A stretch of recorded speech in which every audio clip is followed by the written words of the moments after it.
Halo semua, dalam video kali ini saya akan membahas tentang pensiun. Berapa jumlah uang agar bisa pensiun dengan nyaman? Sampai usia berapa Anda akan bekerja? Nah, jawaban ini terus terang bervariasi.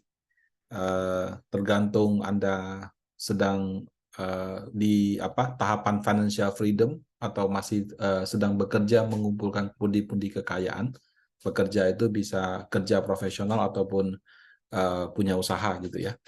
Tergantung jumlah anak Anda, tergantung orang tua, keluarga yang Anda tanggung, tergantung banyak hal seperti itu. Nah, beberapa waktu lalu Bloomberg melakukan survei terhadap investor dan bekerja di bidang pasar modal. Jadi ini versi Bloomberg nih. Kalau biasanya kan kita pensiun versi financial planner, versi koran, versi apa. Ini versi Bloomberg, di mana pengguna Bloomberg itu ya mayoritas karyawan-karyawan perusahaan, kalau enggak investor. Kenapa? Karena langganan Bloomberg itu mahal sekali. Satu tahun tuh di atas 300 juta. Jadi kalau bukan perusahaan sih jarang ada orang yang mampu membayar langganan itu ya. Ya, ini ada sedikit meme ya. Kadang-kadang pensiun itu tergantung sandwich generation atau bukan, hutangnya ada berapa, biaya hidupnya seperti apa. Nah, tadi sudah saya katakan, standar Bloomberg ini beda ya sama standar kita ya. Bloomberg ini kan satu yang menggunakan tuh profesional di bidang jasa keuangan, kemudian seluruh dunia. Nah, seluruh dunianya juga profesional jasa keuangan. Jadi ada negara yang sudah pasti lebih maju daripada Indonesia ya, seperti Hong Kong, Swiss, Amerika gitu ya. Sehingga kalau standarnya lebih tinggi ya kita perlu ada adjustment ya. Nah, saya gunakan kurs angka asumsinya 15.000 per US dollar. Nah, dari survei Bloomberg itu dia kasih beberapa range ya. Di bawah 1 juta dolar berarti di bawah 15 M, 1 juta dolar 15 M, 3 juta dolar 45 M, 5 juta dolar berarti 75 M, di atas 20 juta dolar dan di atas 20 juta. Ternyata mayoritas menjawab 3 juta dan 5 juta dolar. Ya, jadi kalau 3 juta berarti 45 miliar, 5 juta berarti 75 miliar. 70% votingnya di sini. Ya, tadi sudah saya katakan, ini standar global ya, dan pekerja di jasa keuangan yang profesional. Perlu di-adjust dengan standar Indonesia. Nah, kalau misalnya menggunakan range di atas 3-5 juta dolar, berarti kita ngomong 45 M sampai 75 M. Bagaimana dengan adjustment di Indonesia? Kalau menurut saya sih mungkin bisa dibagi antara 4 sampai 8 kali. Kalau bagi 4 ya 45 bagi 4 11,25, 75 bagi 4 18,75 M. Kalau bagi 8 berarti 5,6 sampai 9,3 M. Terus terang dapat dari mana, Pak? Ya saya kira-kira aja sih. Kebetulan saya pernah jalan-jalan ke beberapa yang negara yang saya kira lebih maju dari Indonesia ya, seperti Singapura, seperti Jepang, dan juga di Eropa gitu. Kalau feeling saya ya, ngobrol dari orang situ, tanya-tanya orang yang kerja di situ, perbedaan gaji kalau sudah level eksekutif tidak banyak Bapak Ibu. Ya, gaji ya, bonus satu hal ya, tapi kalau gaji saya kira tidak banyak. Kalau kamu misalnya level gajinya sudah double digit di Indonesia, di Singapura pun saya kira nggak beda jauh. Dan kalaupun berbeda, bukan karena Singapurnya, tapi mungkin perusahaan yang mempekerjakan Anda bonafit sekali. Ya. Nah, kalau perusahaan itu misalnya buka di Indonesia, saya kira standar gajinya juga akan mendekati. Nah, kalau saya bandingkan misalnya lulusan S1 Indonesia di Jakarta ya, katakan di universitas yang bagus, dia baru kerja mungkin dapat range gaji kita ngomong 6 sampai 8 juta di 2023 ini.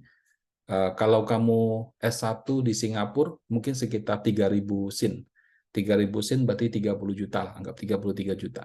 Nah, kalau 33 juta dengan 6 sampai 8 juta, ya bedanya kan mungkin sekitar 5 kali, 4-5 kali. Makanya saya pakai angkanya 4 sampai 8 gitu. Nah, ini sekali lagi kira-kira saja ya. Bapak Ibu bisa punya angka sendiri.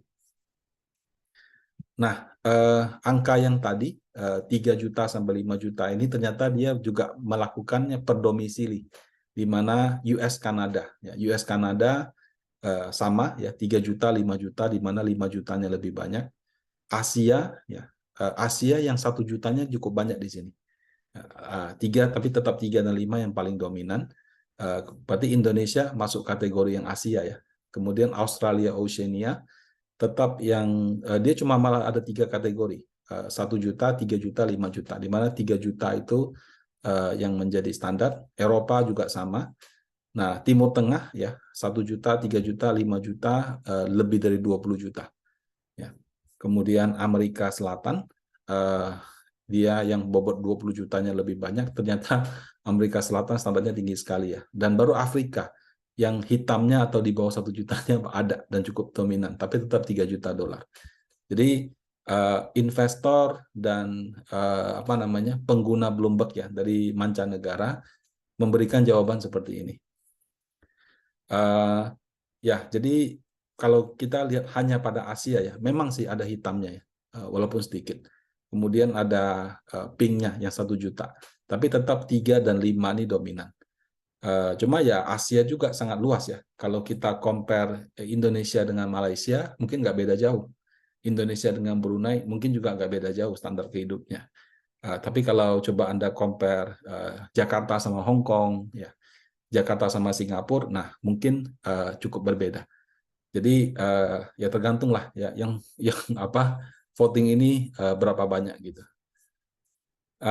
Nah kalau kita lihat ya di Jakarta ya, kalau Indonesia dan Jakarta kan tentu juga berbeda. Kalau misalnya Anda ke Jepang ya, makan di Tokyo sama makan di kota-kota di pinggiran di bawahnya juga tentu sudah berbeda. Itu sudah berasa kok kalau kita beli nasi kotak di Tokyo dan pusat kotanya, kalau Anda turun sedikit ke bawah atau naik sedikit ke atas yang sudah bukan kota besar, itu harga makanannya saya kira bisa lebih murah, mungkin 20-30%. Tergantung makan apa sih ya. Nah, di Jakarta juga sama Bapak Ibu. Ada yang tinggalnya mungkin di apartemen 40 meter, 50 meter, 30 meter, ya, yang agak menengah atas sedikit, mungkin lebih luas 70 meter, 100 meter, atau tinggalnya sudah di SCBD, apartemen di SCBD, atau bahkan sudah perumahan di Menteng gitu. Tentu standarnya beda jauh gitu ya. Ada yang anaknya sudah kuliah di luar negeri dan sebagainya. Nah, kalau yang standar kelas premium up ya, jadi sudah bukan menengah lagi, tapi menengah atas sampai dengan atas, standarnya apa ya? Kalau menurut saya ya mungkin rumahnya sudah lebih besar daripada 10 kali 20. Kemudian kalau dia di apartemen SCBD, mungkin tidak sampai 10 kali 20, tapi apartemen SCBD itu, wah harganya juga sudah termasuk yang premium sekali. Anaknya kuliah di luar negeri, mungkin dia membutuhkan angka yang di atas ini, 45-75 nih tanpa dibagi, Bapak Ibu. Ya hitung saja, sekolah anak di luar negeri 1 bulannya berapa, sampai lulus berapa gitu. Kemudian kalau dia pulang, kita lihat anaknya pesta nikah segala macam, ya standar hidupnya mungkin tidak sama dengan orang kebanyakan gitu. Tapi kalau misalnya kelas menengah dan menengah bawah Jakarta, mungkin ya angka ini masuk dan bisa aja lebih kecil lagi seperti itu. Nah, kalau definisi pensiun yang nyaman itu kayak gimana sih? Pensiun yang nyaman itu relatif ya. Ada orang bilang yang penting happy atau apa. Ya happy juga butuh duit sih. Kemudian dalam hidup kita itu punya keluarga, punya teman, punya relasi, punya banyak pihak lah gitu ya. Suka tidak suka manusia itu makhluk sosial. Jadi permintaan pinjaman uang, minta tolong ini, minta tolong itu pasti akan ada. Kecuali Anda makhluk antisosial ya, tidak punya kenal siapapun. Tapi selama Anda punya kenalan ya, entah Anda langsung atau dari keluarga Anda, apabila Anda masuk yang berkecukupan, biasanya seperti ini pasti ada. Jadi kalau dibilang yang penting happy, kalau duitnya nggak ada, susah juga begitu. Nah, kalau menurut versi saya, pensiun itu paling tidak, yang nyaman itu paling tidak, kalau misalkan dia sudah tidak bekerja atau sudah tua, dia bisa tidak meminta dari anak untuk biaya hidup bulanan. Bukan berarti dia, bukan berarti anaknya ibaratnya tidak, kalau bahasa Mandarinnya, usiao, itu tidak berbakti kepada orang tua. Anak kalau mau kasih silakan, kasih aja. Cuman orang tua punya kemampuan finansial sedemikian rupa sehingga anaknya tidak kasih sekalipun dia bisa survive sampai dengan dia pensiun. Kemudian malah ada kelebihan dan dia bisa subsidi balik. Kemudian nyaman, pensiunnya nyaman itu makan di kafe di Jakarta itu nggak murah Bapak Ibu. Ini dari pengalaman saya ya. Makan itu bukan cuma makan satu macam ya. Kalau kita makan ada nasi, ada lauk, ada apa. Hotel, bukan hotel, Jakarta, mall dan restoran di Jakarta itu kalau perkiraan saya itu per kepala sudah kira-kira 200.000. 3 sampai 400 kalau dia lebih high class. 500 itu Anda makannya banyak sekali. Tapi minimal 2-300. Dan kalau Anda senang makan ya, sekali makan 200. Kalau berdua sudah 4-500. Satu bulan makan 10 kali sudah 45 juta. Nah, itu kadang-kadang nggak berasa. Ya, tahu-tahu tagihannya, wah udah segitu. Nah, nyaman itu artinya ketika membayar tagihan kartu kredit pada saat itu ada, kita tidak pusing. Ya. Dan kemudian kalau temannya banyak, ada yang ngajak liburan, ngajak apa, ya kalau mau jalan-jalan tuh nggak usah mikir terlalu panjang gitu. Nah, jadi itu pensiun yang dengan nyaman. Nah, bisa pensiun dengan nyaman yang tadi saya sebutkan di atas, dengan bisa pensiun itu dua hal yang berbeda. Karena kalau misalkan saya punya dana ya belum mencapai angka menurut versi Bloomberg ini yang disesuaikan, tetap saya bisa pensiun, bisa juga nggak apa-apa. Nah, tinggal kita menyesuaikan gaya hidupnya kan. Jadi kalau dulu penghasilannya ada, mungkin makan di mall bisa seminggu 2-3 kali, tapi kalau misalnya sekarang sudah agak berkurang, mungkin usianya juga nambah, ya sekali 2 kali sebulan juga nggak apa-apa, seperti itu. Ya, dan sangat penting ya, saya juga melihat kasihan juga sih. Banyak orang karena mungkin dana pensiunnya tidak sebesar yang dia harapkan, kemudian dia berpikir mau pensiunnya lebih nyaman ya, kadang-kadang juga karena ada greedy-nya gitu, tertarik masuk ke yang bodong-bodong. Kenapa? Karena yang bodong-bodong itu kadang-kadang tidak menjanjikan return fantastis, tapi mereka memberikan return yang stabil, seolah-olah naik terus, ada bulanannya, sehingga orang tergiur untuk masuk ke situ. Gitu. Jadi jangan sampai ya Bapak Ibu, ya kalau misalnya mungkin dana pensiun yang tidak sesuai harapan, tapi jangan tergoda di situ. Lebih baik kita sesuaikan kita punya lifestyle. Kalau misalnya tidak terlalu besar sehingga mungkin gaya hidupnya turunnya cukup signifikan, opsi lainnya adalah kalau masih dikasih kerjaan kita bisa terus bekerja lagi gitu. Nah, kondisi ekonomi yang tidak pasti ya dan PHK ya khususnya di US dan di Eropa sudah pasti mempengaruhi rencana pensiun. Nah, tadi kan pertanyaan di atas, berapa yang dibutuhkan untuk pensiun? Sudah ada gambaran angkanya menurut Bloomberg. Sampai usia berapa Anda akan bekerja? Nah, kalau dari survei Bloomberg ini cukup menarik gitu. Jadi ada kategori portfolio manager, sell side trader. Sell side ini berarti yang kerja di perusahaan sekuritas, senior management or high level asset allocation, ini seperti fund manager juga, sales, ya salesnya reksadana, salesnya institusi, investor retail yang menggunakan Bloomberg, buy side berarti yang kerja di MI, research, strategi ekonomis, risk manager, itu walaupun kecil, ada persentase yang menyebutkan mereka itu never retiring. Ya, dan yang paling besar itu ada di portfolio manager. Apakah karena ekonominya sulit? Ya, mungkin satu hal. Tapi untuk beberapa fund manager yang saya kenal, sepertinya mereka memang ingin bekerja sampai tua. Kenapa? Karena sepertinya itu passionnya mereka juga gitu. Porsi yang cukup banyak berpikir untuk retiring rate. Retiring rate itu menunda pensiunnya. Yang biru ini artinya yang pensiun sesuai dengan rencana yang ada. Kalau yang kuning ini pensiun lebih cepat gitu ya. Ya, hanya sales yang pensiunnya lebih cepat ya, mungkin mereka punya komisi udah gede kali ya. Nah, jadi dari statistik ternyata 1 dari 10 portfolio manager berpikir untuk tidak pensiun sama sekali gitu. Sementara yang menunda dia punya pensiunnya ternyata juga cukup banyak ya. Mungkin kalau secara angka kita ngomong 20-30%. Kalau di Indonesia, usia pensiun yang resmi itu beragam, Bapak Ibu. Ya, ada yang namanya jaminan hari tua dari BPJS Tenaga Kerja. Ada juga dari DPLK, gitu ya, Dana Pensiun Lembaga Keuangan. Nah, menurut kedua lembaga ini, usia pensiun normal itu 55 tahun. Jadi walaupun kita sudah berusia lebih dari 55 tahun, kita bisa mencairkan DPLK ini ataupun JHT ini gitu. Dan kalau kita cairkan di usia pensiun itu ada benefit pajak yang sangat luar biasa gitu. Nah, kalau misalnya manfaat daripada BPJS TK yang lain itu namanya jaminan pensiun. Jaminan pensiun ini dia punya usia pensiun 58 tahun. Jadi beda sama pensiun normal. Dan setiap 3 tahun itu akan nambah sekali. Jadi kalau nanti setelah 3 tahun jadi 59, 3 tahun lagi jadi 60, sampai dengan maksimal 65. Ya.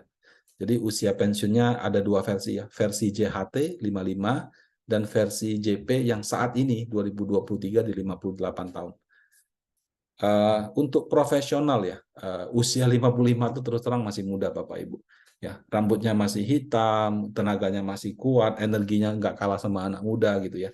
Di luar negeri itu kalau masuk MRT sama bus itu kadang-kadang dikasih duduk juga ogah. Mereka juga nggak mau duduk di kursi prioritas. Nah, kalau yang apa namanya, menurut saya sih ya, kalau bisa menjaga kesehatan dengan baik, menjaga pikiran dengan baik, 60 tahun pun sebetulnya masih oke kok gitu ya. Dan kalau untuk level manajemen bisa lebih tinggi daripada 60 tahun ya. Tapi memang tergantung juga case by case ya. Nah, kerja setelah pensiun tuh menurut saya idealnya lebih karena mengejar passion ya, bukan untuk kebutuhan dasar lagi. Kalau memang ya apes ya, tertipu investasi bodong, atau mungkin ya mungkin pas mudanya nggak menyiapkan dengan baik, atau dia sudah siapkan tapi ternyata sandwich generation menanggung apa generasi yang lebih tua, mungkin anaknya tidak sebagus yang diharapkan gitu. Tidak apa-apa ya, namanya hidup kan banyak cobaan harus kita lakukan. Tapi sebisa mungkin ya kita kerjanya adalah untuk lebih ke passion gitu. Nah, untuk yang sekarang masih muda di 20-an, 30-an atau 40-an, menurut saya kita masih punya banyak waktu, walaupun juga semakin terbatas. Semuanya tidak ada kata terlambat, yang penting kita siapkan dulu ya sebisa kita.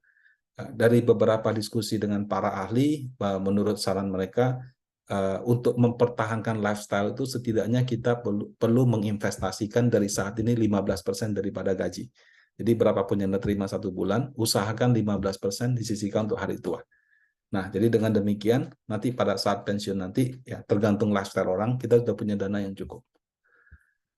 Nah, kalau 15%, kita kalau mengkaji ya, BPJS JHT itu sudah mengcover 8,7%. Jadi JHT ditambah JP. JHT itu 5,7%, ada kontribusi karyawan dan perusahaan. JP itu 3%, ya, ada karyawan, ada perusahaan. Jadi 5,7 tambah 3, 8,7. Kalau misalnya targetnya adalah 15%, berarti sisanya 6,3% ini bisa kita manfaatkan dengan mengkontribusi sendiri, misalnya dari gaji masuk ke reksadana saham atau reksadana pendapatan tetap atau pasar uang. Susah, gampang, relatif gitu ya. Tapi di mana ada usaha, di situ ada jalan. Nah, semoga Bapak Ibu semua bisa pensiun dengan dana yang cukup dan bisa menjalani hidup ini dengan hal-hal yang kita sukai. Terima kasih, semoga bermanfaat.